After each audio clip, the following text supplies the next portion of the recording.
Hello everyone, dear student. आज की इस वीडियो में हम डिस्कस करेंगे क्लास 12th की ज्योग्राफी में जो हमारा सेक्शन बी आता है जिसमें सोर्स बेस्ड क्वेश्चन आते हैं। ठीक है, इन इम्पोर्टेंट क्वेश्चन को हम यहाँ पे डिस्कस करने वाले हैं और ये आपके एग्ज़ाम में बहुत ही हेल्पफुल होगी अगर आप इस वीडियो को देख के जाते हैं। और इससे पहले आपको बता दूं कि दोनों बुक के एमसीक्यू करा दिए गए हैं। ठीक है, दोनों ही बुक के इम्पोर्टेंट क्वेश्चन भी करा दिए गए हैं जिसमें कि 3 नंबर के और 5 नंबर वाले क्वेश्चन हैं। और जो इमेज वाले क्वेश्चन आते हैं यानी कि जो चित्र आधारित क्वेश्चन आते हैं वो क्वेश्चन भी करा दिए हैं। और आज मैं आपको सोर्स वाले यानी कि जो स्रोत आधारित क्वेश्चन होते हैं ये वाले क्वेश्चन भी करा दूंगा। ठीक है, और इसके बाद एक मैप वाली वीडियो आएगी जिसमें आपको मैप करा दूंगा, तो आपकी हर तरह के क्वेश्चन जैसे आपके पेपर में आते हैं सभी तरह के क्वेश्चन हो जाएंगे अपनी तरफ से। ठीक है, फिर आपको क्या करना है, प्रैक्टिस करनी है इनकी। और वीडियो को ध्यान से देख लो। टेलीग्राम ग्रुप में भी जुड़ जाइए। क्लास 12 ESP न्यू ग्रुप नाम से टेलीग्राम पे ग्रुप है, यहाँ पे आपको PDF मिल जाएगी, तो आप PDF को डाउनलोड कर सकते हैं। इसमें स्रोत आधारित जो प्रश्न होते हैं यानी कि जो सोर्स बेस्ड क्वेश्चन होते हैं उसको हम यहाँ पे डिस्कस करेंगे। तो देखिए, ये क्वेश्चन जो है आपका प्री बोर्ड का है। प्री बोर्ड के एग्जाम में ये क्वेश्चन आया हुआ था। एक बार आप इसे देख लो कि किस तरह का क्वेश्चन था। इसमें आपके सामने एक स्रोत दिया होता है, आपको ध्यानपूर्वक उसको पढ़ना होता है और फिर उससे रिलेटेड कुछ क्वेश्चन होते हैं, उसके आपको जवाब देने होते हैं। ठीक है, एक एक नंबर के आपके 3 क्वेश्चन होते हैं, तीनों के आंसर आपको करने होते हैं। तो यहाँ पे आप एक बार वीडियो को पॉज कर लो आप और एक बार पढ़ लो। ठीक है, पूरे सोर्स को आपको शुरू से लेकर आखिर तक आपको पढ़ना है।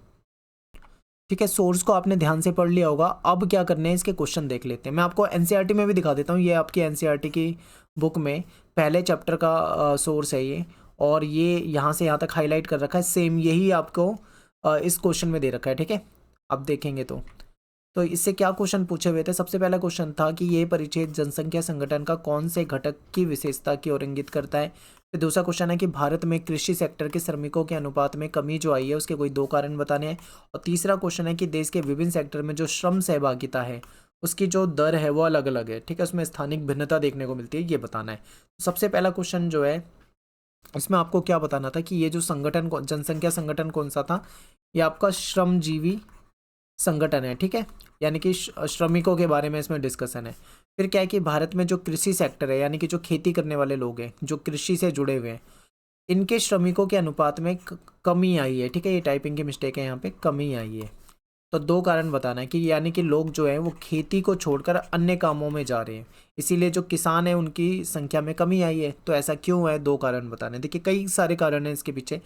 कारण एक तो ये है कि लोग प्राथमिक क्रियाकलाप को यानी कि खेती को छोड़कर द्वितीयक और तृतीयक क्रियाकलाप की तरफ जा रहे हैं। फिर दूसरा क्या है कि लोग गांवों को छोड़कर, कृषि को छोड़कर शहरों में, नगरों में जाके नौकरी और मजदूरी इस वाले सेक्टर की तरफ जा रहे हैं। ठीक है, मजदूरी की तरफ जा रहे हैं, कारखानों में काम करने लगे हैं। तो ये हो जाएगा। फिर इसी में तीसरा क्वेश्चन पूछा हुआ है कि देश के विभिन्न सेक्टर में जो श्रम सहभागिता दर है उसमें स्थानिक भिन्नता देखने को मिलती है, यानी कि अलग अलग। तो इसके पीछे रीज़न क्या है, देखिए रीज़न इसमें क्या है कि आप देखोगे कि कुछ जगह ऐसी होती है जो गाँव होती है यानी कि ग्रामीण जगह होती है, और कुछ जगह ऐसी होती है जहाँ पे नगरीय होती है। तो जो ग्रामीण होती है यहाँ पे ज़्यादातर लोग जो होते हैं वो या तो खेती करते हैं, ठीक है, या फिर पशुपालन करते हैं, या फिर अदर कामों में लगे होते हैं। गाँव में यही होता है। नगरों की बात करें तो यहाँ पे कई तरह के कार्य हो जाते हैं, जैसे यहाँ पे द्वितीयक सेक्टर के काम हो जाएंगे, विनिर्माण वगैरह हो जाएगा। ठीक है, कारखानों में लोग काम करेंगे। तृतीयक और चतुर्थ सेक्टर के भी काम यहाँ पे होते हैं। तो इसलिए इनकी जो स्थानिक जो रूप से देखें तो भिन्नता देखने को मिलती है। यहाँ पे आपके बताया हुआ भी है। देखिए, हिमाचल प्रदेश, नागालैंड जैसे राज्यों में कृषकों की संख्या बहुत अधिक है, क्योंकि ये क्या है, ये ग्रामीण एरिया है। ठीक है, यहाँ पे जो किसान हैं वो काफ़ी संख्या में आपको मिलेंगे। दूसरी तरफ अगर हम बात करते हैं बिहार की, आंध्र प्रदेश की, छत्तीसगढ़, उड़ीसा और झारखंड, पश्चिम बंगाल, मध्य प्रदेश, तो ऐसे राज्यों में कृषि मजदूरों की संख्या आपको काफ़ी देखने को मिलेगी। क्यों? क्योंकि यहाँ पे कृषि ज़्यादातर जो लोग हैं वो प्राथमिक क्रियाकलाप से जुड़े हुए हैं। ठीक है, इसी के अलावा अगर आप शहरों की बात करें, ठीक है, गाँव को एक बार छोड़ के दिल्ली, चंडीगढ़ और पुडुचेरी जैसे क्षेत्रों की बात करें जो नगरीकृत है यानी कि जहाँ जो शहरी क्षेत्र हैं, तो यहाँ पे आपको श्रमिकों का बहुत बड़ा अनुपात अन्य सेवाओं में लगा हुआ मिलेगा, जैसे कि लोग कारखानों में काम करते हैं, लोग नौकरी करते हैं, जॉब करते हैं। ठीक है, तो यहाँ पे आपको दिखेगा। तो इस तरीके से यहाँ पे जो दर है कार्य करने की, तो ग्रामीण क्षेत्र और नगरीय क्षेत्रों में आपको अलग अलग मिल जाएगी। ठीक है, स्थानिक भिन्नता देखने को मिलेगी। नेक्स्ट क्वेश्चन है कि योजना आयोग ने कब देश में 67 जिलों को सूखा संभावित जिले के रूप में पहचान की थी। ठीक है, ये आपके सामने सोर्स है और इसके आधार पे आपको आंसर देना है। देखिए कई बार क्या होता है, सोर्स में से डिक्टो आंसर आपको नहीं मिलेगा, तो थोड़ा बहुत आपको नॉलेज भी होनी चाहिए, ठीक है, उससे रिलेटेड। तो ये योजना आयोग ने कब कहा था, ये बात है 1967 की, ठीक है, 1967 में कहा था।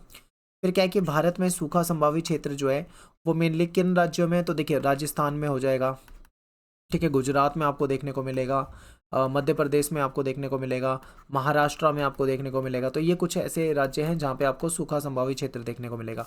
फिर इसके बाद क्वेश्चन है कि पंजाब, हरियाणा और जो उत्तरी राजस्थान है, यहाँ पे किस प्रकार सूखा प्रभावित क्षेत्र होने से बच गए, क्योंकि यहाँ पे क्या था, सिंचाई का प्रसार था, यानी यहाँ पे सिंचाई के साधन उपलब्ध थे, सिंचाई का प्रसार था, इस कारण ये जो क्षेत्र थे ये सूखे से बच गए। ठीक है, फिर एक आपके सामने सोर्स है, ये भी आपका क्वेश्चन पेपर में से लिया हुआ है मैंने, ये लास्ट ईयर का क्वेश्चन पेपर है, ठीक है, ये केवीएस का क्वेश्चन पेपर है, उसमें ये क्वेश्चन आया हुआ था और यही सेम जो आपको दिख रहा है बिल्कुल सेम सोर्स जो है ये आपके सीबीएसई में भी आया हुआ है। ठीक है, तो ये इंपॉर्टेंट है, याद रखना। अब इसको आप क्या करो, वीडियो को पॉज करके इसको एक बार पढ़ लो। देखो ये बड़ा है, यहाँ पे भी है, ये यहाँ से लेके यहाँ तक, और इस वाली स्लाइड में भी है, तो आप इसको वीडियो को पॉज करके थोड़ा सा एक बार इसमें नज़र मार लो। मैं आपको सीधा क्वेश्चन करा देता हूँ। पहला क्वेश्चन है कि जो रालेगन सिद्धि है यहाँ की मुख्य समस्या क्या है। देखिए यहाँ पे बहुत तरह की समस्या थी। क्या समस्या थी, यहाँ पे गरीबी की समस्या थी, ठीक है, यहाँ पे नशे की लत में लोग पड़े हुए थे, नशे की समस्या थी, यहाँ पे छुआछूत की समस्या थी, यहाँ पे जातिवाद की समस्या थी, यहाँ पे और दहेज प्रथा की समस्या थी, कई तरह की यहाँ पे समस्या थी। रालेगन सिद्धि ने के नौजवानों का जो समूह था उसको क्या नाम दिया गया था, तो इसको इसको कहा गया था तरुण मंडल। ठीक है, तरुण मंडल। आप इसमें देखोगे ना तो आपको मिल भी जाएगा, यहाँ पे आप सोर्स में देखोगे, ध्यान से पढ़ोगे तो आपको मिल जाएगा यहाँ पे। ठीक है, जैसे देखो ये तरुण मंडल, ये मिल गया इस तरीके से। अगला क्वेश्चन है कि गांव के बाहर रहने वाले जो लोग थे उन्होंने प्रतिवर्ष कितने माह का वेतन देकर विकास में अपना सहयोग दिया था। तो लगभग जो गांव के बाहर लोग रहते थे, लगभग उन्होंने 1 महीने का अपना वेतन जो था, जो सैलरी थी, वो दे दी थी विकास के लिए। ठीक है, तो ये हो गया। अगला क्वेश्चन है कि जनसंख्या परिवर्तन के 3 घटक के नाम बताने हैं। तो आप सभी जानते होंगे कि जन्म दर, ठीक है, जन्म, मृत्यु और प्रवास, ये 3 चीज़ें जो हैं ये जनसंख्या परिवर्तन के महत्वपूर्ण घटक है। फिर नेक्स्ट है कि किसी क्षेत्र की मृत्यु दर को मापने के लिए कौन सी विधि का उपयोग किया जाता है। तो इसके लिए ये जो सीडीआर होता है, सीडीआर तकनीक होती है, ठीक है, इसको अपनाया जाता है। ये एक सरल तरीका है। इसमें क्या किया जाता है कि किसी क्षेत्र में प्रति 1000 जनसंख्या पर किसी विशेष वर्ष में होने वाली जो मौत होती है उसको मापा जाता है। ठीक है, यानी कि प्रति 1000 लोगों में कितने लोगों की मृत्यु हो रही है उसको देखा जाता है और इससे मृत्यु दर के बारे में जानकारी मिलती है। ठीक है, फिर क्या है कि मृत्यु दर को प्रभावित करने वाले 2 कारक आपको बताने हैं। उसके कई कारण हो सकते हैं, जैसे कि किसी क्षेत्र की जनसांख्यिकीय संरचना क्या है, ठीक है, उस क्षेत्र में सामाजिक उन्नति क्या है, वहाँ पे मतलब चिकित्सा की क्या सुविधाएं हैं, फिर वहाँ पे आर्थिक विकास का क्या लेवल है, ये सारी चीज़ें कहीं ना कहीं मृत्यु दर को प्रभावित करती हैं। फिर आपके सामने एक पूरा का पूरा सोर्स दिया हुआ है, इसको आप वीडियो को पॉज करके पढ़ें, फिर मैं आपको क्वेश्चन बताता हूँ। क्वेश्चन है कि उपलब्ध जल में तेजी से क्षरण जो है वो क्यों हो रहा है। तो इसके एक नहीं बल्कि अनेक कारण हैं। कारण क्या क्या हो सकते हैं, देखिए क्या होता है, जल में जो बाहर की जो गंदगी डाल दी जाती है, औद्योगिक अपशिष्ट डाल दिया जाता है, इसकी वजह से हो जाता है। ठीक है, उर्वरक, कीटनाशक वगैरह जैसी चीज़ें इसमें घुल जाती हैं, गंदे तत्व उसमें घुल जाते हैं, तो कई सारे इसके रीज़न होते हैं। फिर नेक्स्ट है कि सीपीसीबी की मुख्य भूमिका क्या है। तो सबसे पहले आपको पता होना चाहिए कि सीपीसीबी क्या है। सीपीसीबी जो है ये केंद्रीय प्रदूषण नियंत्रण बोर्ड है। ठीक है, केंद्रीय प्रदूषण नियंत्रण बोर्ड, इसकी भूमिका क्या है। इसकी मुख्य भूमिका ये होती है कि ये ध्यान रखते हैं कि जल संसाधन जो है उसमें उसकी जो गुणवत्ता है उसको चेक करते हैं, उस पर निगरानी रखते हैं। ठीक है, कि कोई जैविक चीज़ें उसमें डाली तो नहीं जा रही है, नदी को प्रदूषित तो नहीं किया जा रहा है, ये सारा काम इसका होता है। ठीक है, प्रदूषण को के बारे में जानकारी रखना, उसको कंट्रोल करना। फिर अगला क्वेश्चन है कि ग्रीष्म ऋतु में नदियों में प्रदूषकों की सघनता जो है वो क्यों रहती है। तो इसके पीछे एक कारण ये भी है कि गर्मियों में जो ये सघनता है ज़्यादा देखने को मिलती है, क्योंकि इसमें पानी का जो प्रवाह होता है, जो फ्लो होता है, वो कम हो जाता है गर्मी के समय में। ठीक है, अगला क्वेश्चन है भरमौर वाला, ये काफ़ी ज़्यादा पूछा जाता है, बहुत इंपॉर्टेंट क्वेश्चन है और ये कई बार आया हुआ क्वेश्चन है, ठीक है। ये प्रीवियस ईयर के क्वेश्चन पेपर में से मैंने ये उठा रखे हैं और ये आए हुए क्वेश्चन है, क्योंकि इनके चांस है रिपीट होने के। कई बार यही लिमिटेड क्वेश्चन है सोर्स वाले, यही रिपीट हो जाते हैं बार बार, ठीक है, तो आपको पता होना चाहिए। तो क्वेश्चन है कि भरमौर वाला क्वेश्चन, सबसे पहला क्वेश्चन है कि गद्दी जनजातीय जो समुदाय है इसने हिमालय क्षेत्र में अपनी एक विशिष्ट पहचान किस प्रकार कायम रखी, ठीक है। तो यहाँ पे क्या है, यहाँ के जो लोग थे कठोर वातावरण में जी रहे थे और अपनी जो गदियाली जो इनकी बोली थी उसके माध्यम से ये बातचीत करते थे। इस तरीके से इन्होंने अपनी एक विशिष्ट वहाँ पे पहचान बनाई हुई थी। फिर क्वेश्चन है कि किन कारकों ने क्षेत्र के समाज और अर्थव्यवस्था जो थी उसको पिछड़े बने रहने के लिए कहीं ना कहीं प्रभावित किया। तो ये जो लोग थे ना, ये सामाजिक आर्थिक रूप से पिछड़े हुए थे, ठीक है। पिछड़े रहने के कई सारे कारण भी थे। यहाँ पे लोग ज़्यादा पढ़े लिखे भी नहीं थे, यहाँ पे सुविधाएं नहीं थी, ठीक है। और यहाँ की जो अर्थव्यवस्था थी ये काफ़ी हद तक कृषि में, पशुपालन में, इन सब चीज़ों पे ही निर्भर करती थी। अगला क्वेश्चन है कि एकीकृत जनजातीय विकास परियोजना के अंतर्गत किन क्षेत्र को सर्वोच्च प्राथमिकता दी गई। तो इसमें जो हिमाचल का जो भरमौर क्षेत्र है इसको प्राथमिकता दी गई थी, ठीक है। अगला क्वेश्चन है कि दूर संचार वाले चैप्टर में से, तो दूर संचार में पहला क्वेश्चन है किसने संचार प्रणाली में क्रांति ला दी थी। तो इंटरनेट ने ला दी थी, ठीक है। नेक्स्ट है कि पृथ्वी और अंतरिक्ष से सूचना प्रसारित करते हैं जो हमारा सैटेलाइट होता है, जो उपग्रह संचार होता है ये। तीसरा है कि संचार को डैश ने तात्कालिक बना दिया। तो इंटरनेट भी आ जाएगा इसके आंसर में। इंटरनेट ने भी सूचना को तात्कालिक बना दिया, यानी कि अब इंटरनेट के आने से सूचना तात्कालिक तुरंत भेजी जा सकती है। फिर रेडियो भी हो जाएगा इसके लिए, ठीक है, टीवी भी हो जाएगा। तो ये सारे इसके आंसर हो जाएंगे। अगला क्वेश्चन है बेंदा तथा उसके समुदाय के लोग किस प्रकार की खेती करते थे। तो ये स्थानांतरण कृषि करते थे, ठीक है। आदिम रूप से जो स्थानांतरण कृषि है ये किया करते थे। बेंदा और उसके मित्र जो हैं वो आदिवासी मेले में वस्तु विनिमय के लिए कौन सी औषधि को इकट्ठा करते थे। तो गजहरा, कुचला, इस तरह की चीज़ों को इकट्ठा करते थे ये। दिए गए स्रोत में भूगोल की कौन सी विचारधारा के बारे में बताया जा रहा है आपको।